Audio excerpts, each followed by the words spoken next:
O Fluminense apresenta um descontrole completamente injustificável, ao ponto do Felipe Melo, no final do jogo contra o Atlético Goianiense, e dar um empurrão absurdo e gerar uma polêmica que está tomando conta das redes sociais.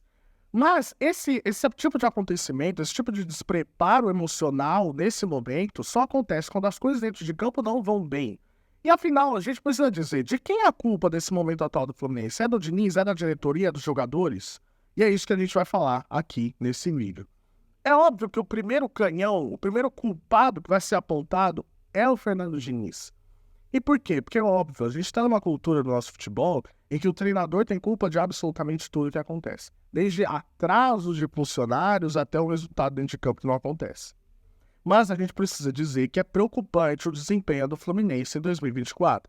Eu, particularmente, estava de olho no Fluminense apontando para a ação dos favoritos a ganhar o Campeonato Brasileiro, justamente porque tem aquela máxima de que quando um time brasileiro enfrenta um europeu na final do Mundial de Clubes, ele tende a voltar melhor no início ou no decorrer da temporada seguinte, pós-enfrentamento com esse time.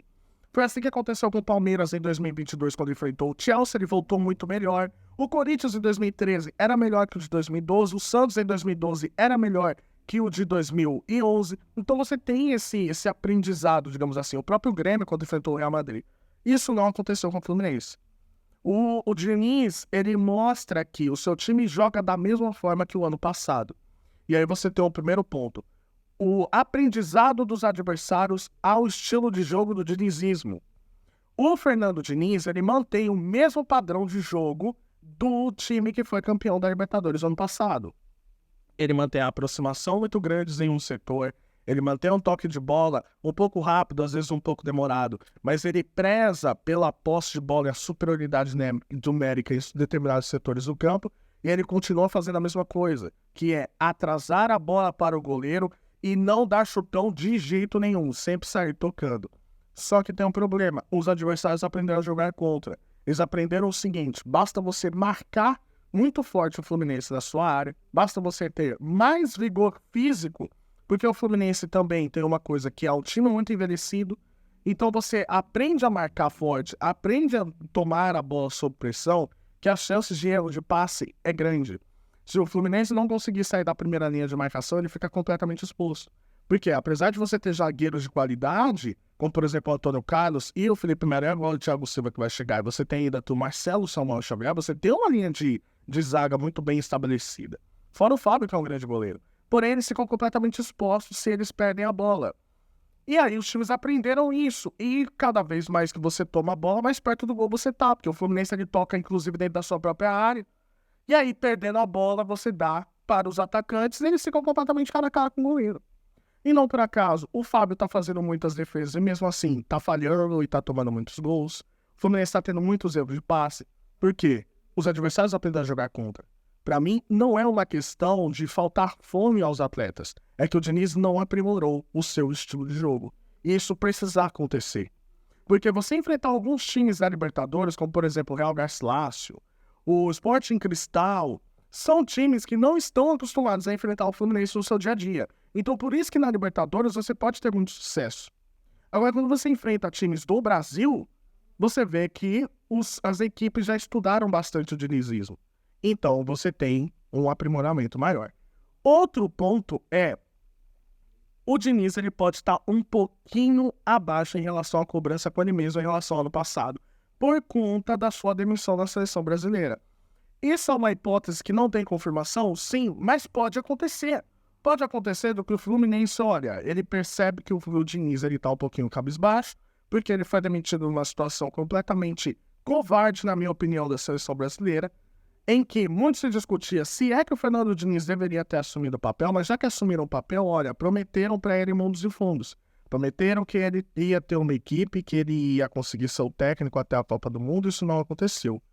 E aí você começa a botar o Ancelotti no meio da história, você tem o Edinaldo falando que o Ancelotti já estava assinado com a seleção brasileira, coisa que isso não aconteceu. Isso impacta a cabeça do treinador. Quer queira ou não, o Fernando Diniz ele pode estar ainda afetado pela demissão da seleção brasileira, sim. Outro ponto é, os atletas do Fluminense eles estão completamente focados como estavam no ano passado? É uma discussão também que a gente pode fazer. Porque você está vendo erros acontecerem mas você vê uma falta de concentração de alguns atletas. Alguns, inclusive, já estiveram afastados por conta de motivos extracampo e etc. Então, também pode ser uma falta de atenção? Pode. E aí vai, olhando especificamente para dentro de campo, você vê os erros de passes do Fábio, você vê os erros de passes dos laterais, e aí é algo que começa a chamar a atenção. Outro ponto é a diretoria do Fluminense está fazendo uma boa reformulação. Por quê? Porque você chega uma hora que tem uma média de idade muito alta. Apesar de você ter um time muito técnico, o Fluminense será um time que precisa estar com a bola no pé. Você é um time envelhecido, infelizmente. A maior média de idade do futebol brasileiro é a do Fluminense.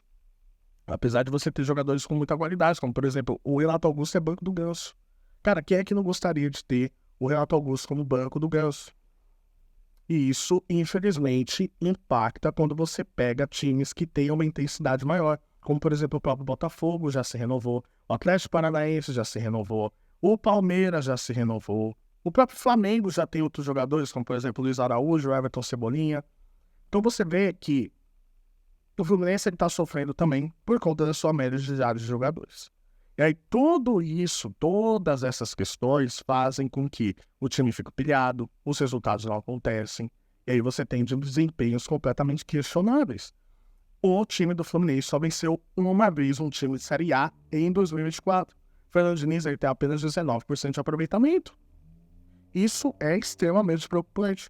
Então é um time que a gente bota como um dos favoritos a ganhar a Libertadores de novo, por conta do que a gente já viu ano passado, ou seja, a gente sabe que os jogadores do Fluminense podem mais, a gente sabe que o elenco ele pode muito mais, é um elenco melhor do que o do ano passado, isso é um fato. E aí você começa a ver que as coisas não fluem, e as coisas não fluindo deixa os jogadores, deixa os dirigentes completamente transtornados. E aí você vê Felipe Melo ele dando um empurrão da forma como deu, você vê o Diniz mais puto do que ele já fica, e aí você começa a se perguntar, cara, será que esse time ele vai conseguir sair dessa situação? Porque daqui a pouco tem o duelo decisivo da Libertadores contra o Grêmio. O Grêmio ele sabe de tudo isso. O Renato ele sabe que rejuvenescendo o time e fazendo uma marcação forte, ele pode vencer o Fluminense nos 2 jogos, mesmo o Fluminense decidindo no Maracanã. E aí você tem que partir de um pressuposto que eu, particularmente, concordo que é o seguinte: ou o Diniz aprimora o estilo de jogo dele ou vai ficar a situação muito difícil para ele. Só que o Diniz, ele infelizmente nesse momento, ele não mostra que está disposto a poder aprimorar. Ele mantém o dinizismo. Ele faz as mesmas substituições. Ele sempre tira um volante e bota para a zaga. Ele sempre troca, digamos que 6 por meia dúzia. Você não tem uma mudança tática específica. Você não tem um espaçamento maior dos seus jogadores para gerar mais infiltração. Não. Então não adianta só trocar o óbvio pelo óbvio. Você precisa ter um aprimoramento. Na minha opinião, eu não iria demitir o Fernando Diniz. A gente sabe muito bem o que ele fez ano passado. A gente sabe o que ele pode fazer com esses jogadores. Os jogadores confiam nele. Esse é o principal ponto. Mas chega uma hora que o próprio técnico ele tem que olhar para aquilo que ele está fazendo, ele tem que pensar, cara, eu preciso dar um passo diferente para conseguir vencer. E aqui eu vou dar um exemplo de um técnico, o maior técnico que eu admiro na vida, que chama-se Pep Guardiola. O Guardiola, quando ele ganhou a Liga dos Campeões, ele entendeu que, às vezes, ele precisava, sim, jogar no contra-ataque para ele conseguir ganhar. Como, por exemplo, o duelo contra o Bayern de Munique, isso fica específico. O duelo contra o Bayern de Munique, o Manchester City teve menos posse de bola nos 2 jogos. Ele entendeu que ele jogando mais em contra-ataque, por exemplo, surgiria mais chance de ter feito. Haaland conseguiu fazer gol no contra-ataque, jogando na Allianz Arena. Outro grande confronto que ficou muito bem estabelecido e muito bem marcado foi contra o Atlético de Madrid. O Atlético de Madrid fez o Manchester City, cara, fazer cera. O Manchester City tirando a bola de qualquer jeito, só faltava furar a bola. E o Simeone ironizando, que o time ficou retrancado. Então, às vezes, para você conseguir dar um passo para frente, você precisa reconhecer que aquele seu estilo de jogo naquele momento não é cabível. E isso que o Fernando Diniz precisa entender. Não dá para sempre só jogar da mesma forma. Você precisa pensar de outras formas. Isso que torna um técnico maior do que ele é. O Fernando Diniz ele já é um dos maiores técnicos da história do Fluminense, isso é negável. Deu o maior título para a história do Fluminense. Mas ele precisa entender que tem momentos que você precisa, sim, pensar adiante. O Fluminense ele tem um time melhor que o do ano passado, como eu já falei. Mas, ou se toma uma atitude agora, ou pode botar a temporada na berlinda. Eu quero saber sua opinião. Você acha que o Fernando Diniz tem que ser demitido? Qual que é a situação do Fluminense no seu entendimento? O que você faria de diferente? Quero saber, bote aqui nos comentários. Se você não é inscrito no canal, se inscreva para ajudar o nosso trabalho a crescer cada vez mais. E tamo junto e até a próxima.